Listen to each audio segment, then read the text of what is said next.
саламатсыздарбы, урматтуу көрүүчүлөр. Мен да ошо кыргыздарынын катары Чоңалыктан атабызды өз ой пикиримди билдирейин деп келдим. Биз ошол кут берүүсүн көрүп жүрүп, оолорубуздан айыктык эле. Мына кут берүүсү жабылып калгандан кийин ыжырак болуп калдык, ооруп калдык кайрадан.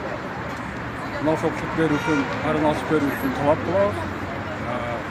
Ошол алыстан атайын атарытып ушул ой пикиримди билдирейин деп келдим мен дагы алай жергесинен. Анан бул биздин нараатчылыгыбыз эле бул кандай десем, өзүбүздүн жан дүйнөбүзгө жагып ошол нерседен энергия алып, ошол нерседен сакайып, ошол айыгып аткан берүүбүздү жаап койгондугу болду негизинде. Анан эми бул бийликте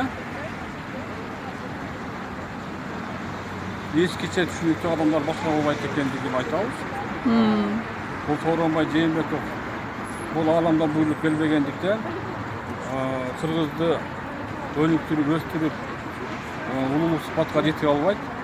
Мунун кетүүсүн талап кылабыз. Отставкага кетиш керек. Отставкага кетиш керек. Себептери белгилүү. Эми бул ааламдан буйрулбагандыктан, жалган жол менен келди келгендиктен кыргызды аркага тартып атат. Кайра элечи. Өнүктүрө албайбы? Өнүктүрө албайт. Өзүн дагы кыйнабай, элди дагы кыйнабай кеткени жакшы.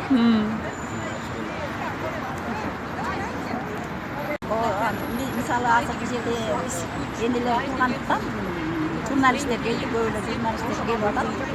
Сурап атат, эмне үчүн чыккыңыздар эле, биз энелер ошо жаштардын атынан, балдарыбыздын атынан, кең келечектин атынан ошо келечекте неберелерибиз, балдарыбыз, жаштарыбыз жакшы жашоодо жашагыбыз келет деп ой пикирибизди айттык. Ошону менен бирге Сооронбай Жээнбеков ошо ордун бошотуп берсин дедик. Анда журналисттер туура эле кабыл алышты.